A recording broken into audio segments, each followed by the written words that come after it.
Okay, so Ohio State beats Akron. A lot of things to talk about in this game. So I know my Ohio State videos don't exactly do the best, given that this is a mostly Browns channel.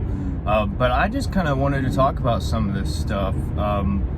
We'll start off with Pope and that whole situation. Man, that was kind of weird. I wasn't at this game. I had the opportunity to go, but I thought, you know what?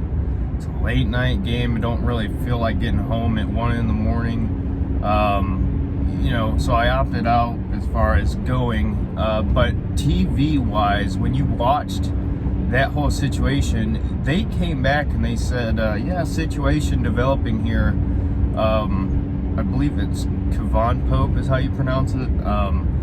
Anyway, so they showed him walking into the locker room, and I assumed, it must have been an injury, whatever. And then all of a sudden they go, yeah, he quit the team. And I was like, what in the world?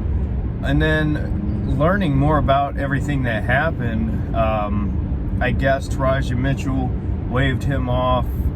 He got on the field for a play. Akron switched things up, so naturally defensive adjustments were made. He got pissed because he got pulled off the field. I guess Ryan Day and him got in a heated exchange, and some other coaches, and then it ended up to him basically quitting. And I know he's been very frustrated over the last 3 years. He's a senior.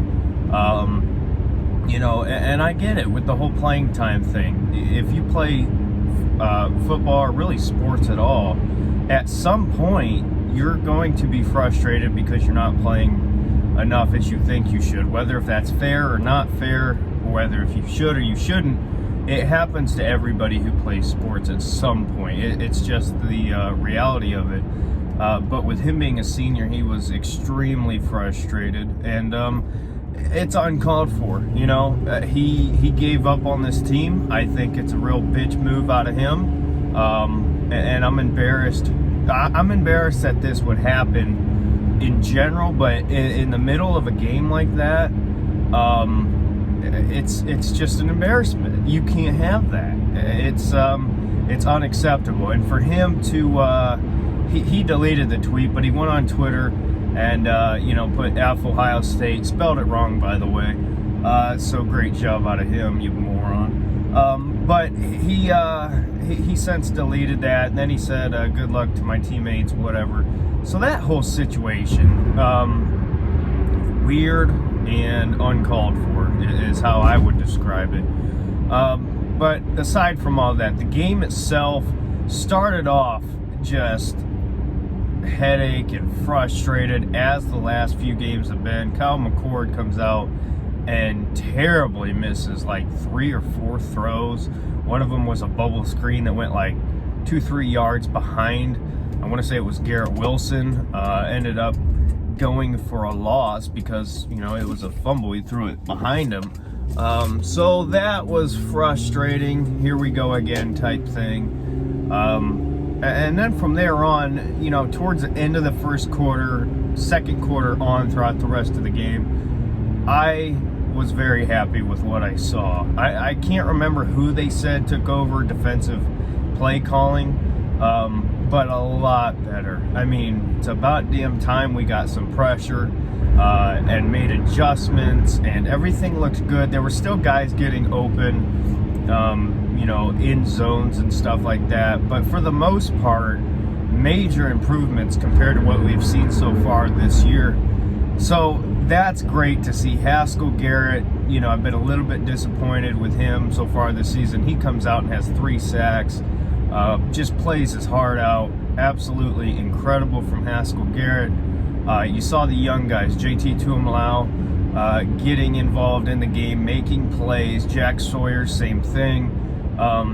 Defensively, a lot of improvements. Hickman had himself a heck of a game. Steel Chambers, my thing was when you see running backs switching to linebacker and then playing, it's a little bit concerning with your group there, but he made plays. He looked good.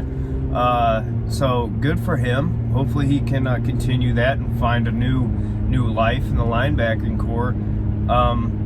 Travion Henderson, man, I'm buying his jersey. I love him. I cannot wait to see his future. He's going to be, I think he has potential to be one of, if not the greatest running back in Ohio State history. And yes, I know, look at the names. There's so many stars and legends. Archie Griffin, Ezekiel Elliott, even as recent as J.K. Dobbins. There's many. Eddie George. You can go down the line and you can just go on for days about the guys that Ohio State has had at running back. But Travion Henderson, man, has just been incredible. And I think he's really going to, he's going to have a legendary career at Ohio State. And I can't wait for that. Kyle McCord,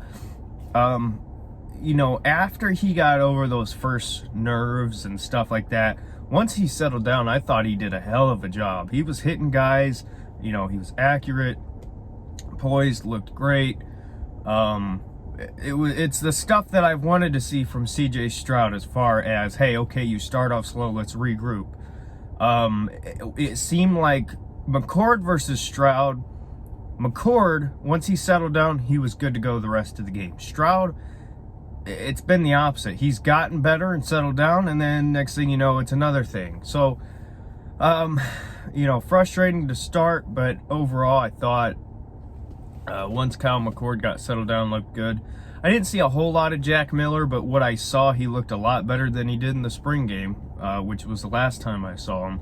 So overall, I think a lot of positives in this game. You do what you're supposed to do. But my thing is, you make adjustments, and it wasn't an ugly win. It wasn't a win where you leave frustrated. I saw everything I wanted to see, personally. So that's good to see. As far as going forward, I think defensively, it'll be a lot better because now they've seen a little bit more what works, what doesn't. Everybody stepped up for the most part. So we'll see going forward as far as the defense. And offensively, I guess just fingers crossed. You don't want to root for injury, but fingers crossed that Stroud, his performance or lack of performance has been due to an injury. That's kind of the best case scenario for us. So, obviously, got a long season left, but improvements were made. So that's the bottom line here. So that's it for me. Let me know your thoughts on this game, and we'll see you in the next video. Bye.